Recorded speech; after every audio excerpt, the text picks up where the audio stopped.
Hi friends, welcome back to my channel Nirmala's cooking magic. ఈరోజు వీడియోలో బాడీని నేచురల్గా కూల్ చేసి అద్భుతమైన శక్తినిచ్చే రాగి అంబలి రెసిపీని మీతో షేర్ చేయాలనుకుంటున్నాను.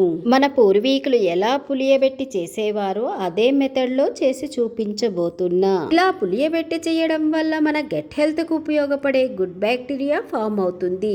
ఈ గుడ్ బ్యాక్టీరియా మనకి రోగనిరోధక శక్తిని పెంచి మన డైజెస్టివ్ సిస్టమ్ని మెరుగుపరుస్తుంది. ఈ అంబలిని రోజూ తీసుకోవడం వల్ల మన బాడీకి కావలసిన కాల్షియం, ఫైబర్, ఐరన్ పుష్కలంగా అందుతాయి. డయాబెటిక్ ఉన్న వాళ్ళకి, వెయిట్ లాస్ అవ్వాలనుకున్న వారికి దివ్యౌషధంగా పనిచేస్తుంది.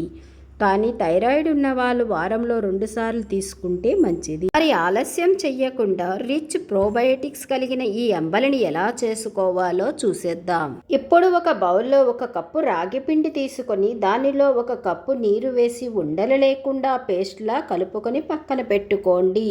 తరువాత ఒక మట్టి పాత్రని కానీ లేదా స్టీల్ బౌల్ని కానీ స్టవ్ పై పెట్టి దానిలో 1 కప్పు రాగి పిండికి 3 కప్పుల వాటర్ని వేసి బాయిలింగ్ పాయింట్ వచ్చే వరకు వేడి చేసుకోవాలి. ఇలా ఈ వాటర్ బాయిలింగ్ పాయింట్కి వచ్చిన తర్వాత ఫ్లేమ్ని లోలో పెట్టి మనము కలిపి పెట్టుకున్న రాగి పిండి మిశ్రమాన్ని వేసుకోవాలి.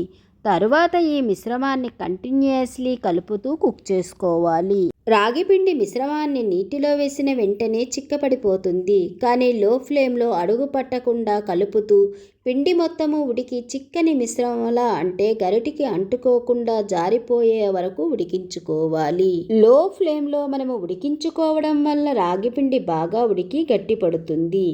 ఇలా ఉడికించుకోవడానికి నాకు 15 నిమిషములు పట్టింది. ఈ మిశ్రమాన్ని పూర్తిగా చల్లారనివ్వాలి. ఇప్పుడు ఒక మట్టి పాత్రని తీసుకోవాలి. ఇలా ఫర్మెంటెడ్ వేలో చేసుకోవడానికి ట్రెడిషనల్గా మట్టి పాత్రలనే వాడతారు. మీ దగ్గర లేదంటే గ్లాస్ బౌల్లో లేదా స్టీల్ బౌల్లోనైనా చేసుకోవచ్చు. ఇప్పుడు ఈ పాత్రలో ఏ కప్పుతో అయితే రాగిపిండిని తీసుకున్నామో అదే కప్పుతో 5 కప్పుల నార్మల్ వాటర్ని వేసుకోవాలి. ఇప్పుడు చేతిని తడుపుకొని ఉడికించుకున్న రాగిపిండిని చిన్న ముద్దలుగా చేసుకొని ఇలా నీటిలో వేసుకోవాలి. ఇలా వేసిన ముద్దలు నీటిలో మునిగేటట్టు చూసుకోండి. ఇలా నీటిలో మునిగిన ముద్దలని మూత పెట్టి 10 గంటలు ఒక వామ్ ప్లేస్లో పెట్టి వదిలేయండి. అలా వామ్ ప్లేస్లో పెట్టడం వల్ల దీనిలో గుడ్ బ్యాక్టీరియా ఉత్పన్నమవుతుంది. ఈ గుడ్ బ్యాక్టీరియా వల్ల ఫర్మెంటేషన్ అవ్వడం స్టార్ట్ అవుతుంది. ఇది మన గట్ హెల్త్కి చాలా మంచిది. 10 గంటల తర్వాత ఇలా మూత తీసి చూసిన తర్వాత నీటిలో మనకి చిన్న చిన్న బబుల్స్ కనబడతాయి. మరియు కొంచెం పులిసిన వాసన కూడా వస్తుంది. అంటే ఇది మంచిగా ఫర్మెంటేషన్ అయ్యిందని అర్థం. ఈ అంబలిని 10 గంటల కన్నా ఎక్కువ పులియబెట్టకండి. ఎందుకంటే ఎక్కువ పులిసి పాడైపోయిన స్మెల్ వస్తుంది.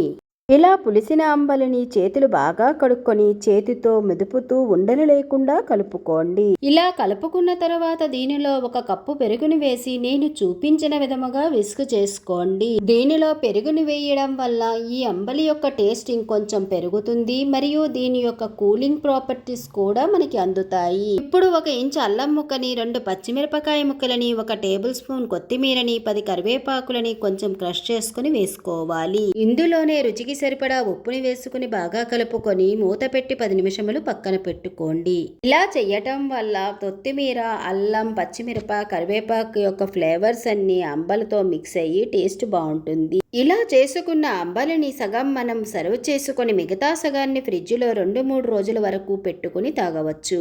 ఇలా ఫ్రిడ్జ్లో పెడితే అంబల్లో ఫర్మెంటేషన్ అవ్వటం ఆగిపోతుంది. మనం సర్వ్ చేసుకునే ముందు చిన్నగా చాప్ చేసిన ఉల్లిపాయ ముక్కలను వేసి సర్వ్ చేసుకోండి. ముందుగానే ఉల్లిపాయ ముక్కలను వేసి ఫ్రిడ్జ్లో పెడితే అంబలి పాడైపోతుంది.